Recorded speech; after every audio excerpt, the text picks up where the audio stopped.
नमस्कार।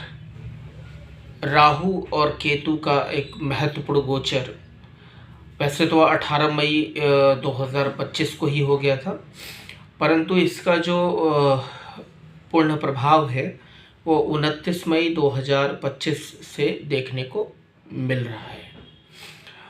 हालांकि राहु और केतु दो अलग अलग प्लैनेट्स हैं और दोनों ग्रहों का अपना एक महत्व है। हालांकि एक ही शरीर की ये दो हिस्से हैं, लेकिन दोनों के कार्य करने की शैली और दोनों के जो तरीके हैं और प्रभाव पड़ता है वो बिल्कुल भिन्न है। राहु का एकाधिकार आपके सबकॉन्शियस माइंड पर है। राहु भ्रम है, राहु ऑब्सेशन है, राहु माया है। ये जितनी वर्ल्डली चीज़ें हैं, ये जो हमारे अंदर जो इच्छाएं इंक्रीज होती है, वो हमारी इच्छाएं जो हैं वो राहु है। हालांकि इच्छाएं हमारी शुक्र भी इंक्रीज करते हैं, लेकिन राहु की कोई लिमिट नहीं होती, ये लिमिटलेस इच्छाएं इंक्रीज करते हैं। राहु का पूरा प्रभाव स्टॉक मार्केट पर भी है। राहु का प्रभाव इंपोर्ट एक्सपोर्ट के बिजनेस पर है। राहु का प्रभाव लाइसेंसिंग और ट्रेडिंग पर भी है। राहु का प्रभाव इंटरनेशनल रिलेशनशिप पर भी पड़ता है, आपस में जो देशों के संबंध हैं। राहु ने राहु का कुंभ राशि में आना, जब कुंभ राशि में आया है राहु, तब तक राहु की ये प्रिय राशि है। क्यों? क्योंकि राहु शनि के घर में, शनि के परम मित्र हैं, शनि को अपना मानते हैं। और कुंभ राशि देखा जाए तो समुद्र मंथन से निकले जो अमृत था उसी को पी करके राहु अमर हुए हैं। तो राहु को कुंभ राशि से विशेष लगाव है। राहु की एक नक्षत्र शतभिषा भी कुंभ राशि में आती है। तो राहु का ये जो गोचर है यह कई जगह देखने को मिलेगा। फिर ये देश दुनिया पर भी इसका व्यापक प्रभाव देखने को मिलेगा। जब ये गोचर आए हैं, 2007 में हुआ था कुंभ राशि में, तो भी देखने को मिला था, उसमें एक रेजिस्ट्रेशन का दौर आया था। इस समय भी 2025 में एक नई कोई इस्टेब्लिशमेंट दिखेगी राहु के गोचर से, कुछ फाइनेंशियल रिफॉर्मेशन दिखेंगे। हालांकि मैं यहाँ पर व्यक्तिगत राशिफल के लिए ये वीडियो बना रहा हूँ और मैं इस वीडियो में सिर्फ राहु का ही फलादेश करूँगा। राहु जो है वो मेष राशि वालों के लिए एकादश भाव में गोचर कर रहे हैं। राहु का एकादश भाव में ज़बरदस्त प्रदर्शन होता है, क्योंकि राहु यहाँ पे इनकम बहुत तेज़ी से बढ़ाते हैं और इंसान ज़्यादा मेहनत करके इनकम और इकट्ठा करने का प्रयास करता है। और वृषभ राशि वालों के लिए ये गोचर दशम भाव में हो रहा है। ये भी एक वंडरफुल गोचर है, क्योंकि राहु दशम भाव में एक्सट्रीम मेहनत कराते हैं, मेहनत करने की इच्छा जागृत कर देते हैं और ऐसा इंसान अपने वर्क प्लेस पे बिल्कुल हीरो बन जाता है, क्योंकि उसके कार्य करने की जो शैली होती है, कार्य जो उसका युक्ति बल होता है, वो राहु ज़बरदस्ती प्रदान करते हैं। तो मिथुन वालों के लिए राहु नवम भाव में जा रहे हैं। राहु नास्तिक ग्रह माना जाता है, तो कहीं ना कहीं ऐसा यहाँ पे राहु नास्तिकता का भाव मन में लाएंगे और कई सारे ट्रैवल्स भी राहु करा सकते हैं, क्योंकि थर्ड हाउस से भी हम शॉर्ट ट्रैवल्स को देखते हैं। तो यहाँ राहु ट्रैवल्स कराते हुए दिख रहे हैं, नास्तिकता का भाव देंगे, ज़्यादा पैसा कमाने की इच्छा देंगे, जल्दी संतुष्टि नहीं मिलेगी, असंतोष होगा, कहीं ना कहीं धोखे के भी शिकार हो सकते हैं, क्योंकि भाग्य भाव में बैठा राहु कहीं ना कहीं धोखे का भी योग बनाता है। कर्क राशि वालों के लिए गोचर अष्टम भाव में हो रहा है। यह गोचर कर्क वालों के लिए थोड़ा सा नकारात्मक दिख रहा है, क्योंकि अष्टम भाव शनि का घर ज़रूर है, लेकिन यहाँ कर्क चंद्रमा के परम शत्रु हैं राहु, और यहाँ पर वो राहु मन को अशांत करेंगे, कुछ नई गंदी आदतें डेवलप करा सकते हैं। तो आपको अपने स्वास्थ्य का, अपने संबंधों का ध्यान रखना चाहिए। इसके बाद राहु का जो गोचर है वो सिंह राशि वालों के लिए भी विवाह के योग बनाएगा, क्योंकि सप्तम में गोचर हो रहा है आपके राशि से।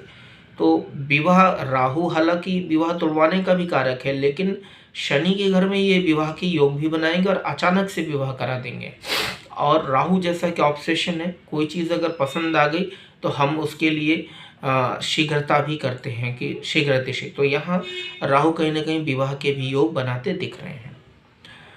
कन्या वालों के लिए राहु का गोचर छठे भाव को, अगर हम छठे भाव, कन्या से छठे भाव में गोचर हो रहा है, तो छठे भाव में ये रोग, कर्जे और शत्रुओं का दमन करते हैं। तो यहाँ तो ज़रूर राहु फायदा देते दिख रहे हैं, और पुराने चले आ रहे कई रोग, कई समस्याओं का समाधान राहु दे देंगे। राहु युक्ति बल देता है, आपके सोचने की शक्ति भी इंक्रीज करेंगे। तुला वालों के लिए ये गोचर जो है पंचम पे है।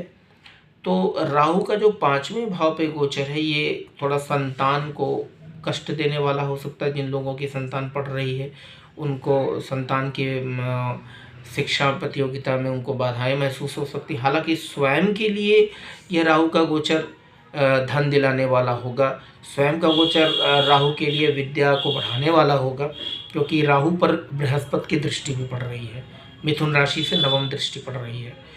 तो कुल मिलाकर के तुला वालों के लिए ये धन संचय का भी योग बनाएंगे, नए रास्ते मिलेंगे, जीवन में नए आयाम खोलेंगे। हाँ, और खासकर यदि राहु की दशा चल रही होगी तो असर ज़्यादा देखने को मिलेगा। वृश्चिक वालों के लिए ये गोचर चौथे भाव पे हो रहा है आपके।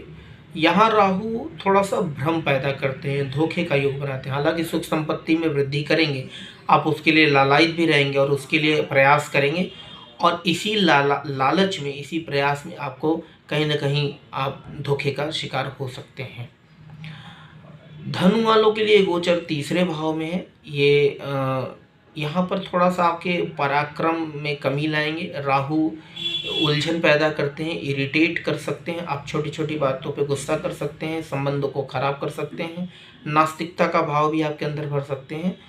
तो इसके लिए आपके जो नवग्रह का मंत्र है, या तो उसका जाप करें, या तो राहु के बीज मंत्र ओम रांग राहवे नमः का आप जाप करें, तो इससे आपको लाभ होगा। मकर राशि वालों के लिए ये गोचर जो है वो दूसरे भाव में हो रहा है। दूसरे भाव का राहु धन संचय करने, इनहेरिटेड प्रॉपर्टी का अगर कोई विवाद है तो वहाँ आपको विवाद में सफलता मिलेगी, परिवार में वृद्धि होगी। अगर आपके परिवार में कोई घर से दूर रह रहा था तो वो वापस घर आ सकता है। आपके विवाह, यदि आप मैरिड हैं तो आपके परिवार में किसी व्यक्ति की वृद्धि हो सकती है। ये सब राहु का मकर राशि के लिए। हाँ, कहीं ना कहीं राहु मकर राशि में आपको परिवार में आप चालाकी का प्रदर्शन कर सकते हैं, थोड़ा आप ईगो का प्रदर्शन कर सकते हैं, इससे आपको बचना चाहिए। कुंभ के लिए आपके ऊपर, आपकी राशि पे ही गोचर हो रहा है, तो यह गोचर आपको ज्ञान देंगे, धन देंगे, लेकिन यहाँ पर कुंभ राशि वालों को थोड़ा ईगो से बचना चाहिए, क्योंकि राहु अहंकार भी पैदा करता है। राहु ये सोच देता है कि हम सबसे ज़्यादा जानते हैं। राहु की कोई लिमिट नहीं है, आपको संतोष नहीं होगा। बहुत सारी चीज़ें आप जितना सोचेंगे उतना मिल जाएगा, फिर भी आपको वो कम लगेगा। तो आपको इससे बचना है, और आपको हनुमान जी की पूजा करनी चाहिए, बृहस्पति के मंत्रों का जाप करना चाहिए।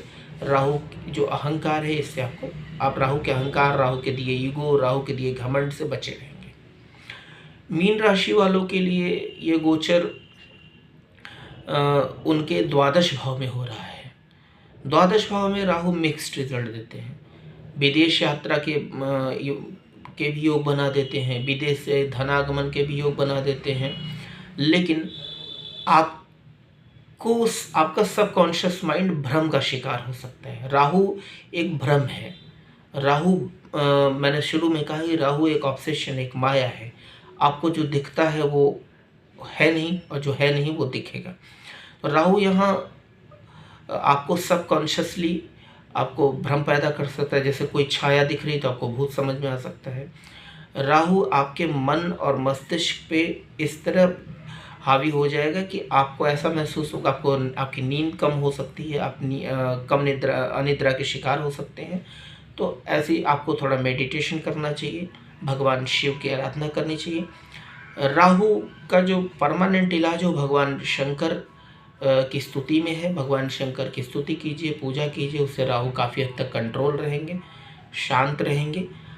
और राहु नशे का भी कारक है, तो मैं सलाह दूंगा कि से बचने की, किसी भी प्रकार का नशा करने से आपको बचना चाहिए, क्योंकि नशे से राहु की एनर्जी इंक्रीज होती है। राहु एन के इन प्रकार सफलता का भी कारक है, तो बिल्कुल सफलता हर इंसान को सफल होने की इच्छा होती है और होना भी चाहिए, लेकिन उसके जो रास्ते हैं वो सरल, सुगम और धर्म और न्याय संगत होने चाहिए। तब राहु के दिए हुए चीज़ों को आप संभाल पाएंगे। नहीं, राहु जो है वो जैसे वाह वाह कराता है, वैसे जब राहु की दशा जाती है तो वो वाह वाह हवा की तरह गायब हो जाता है।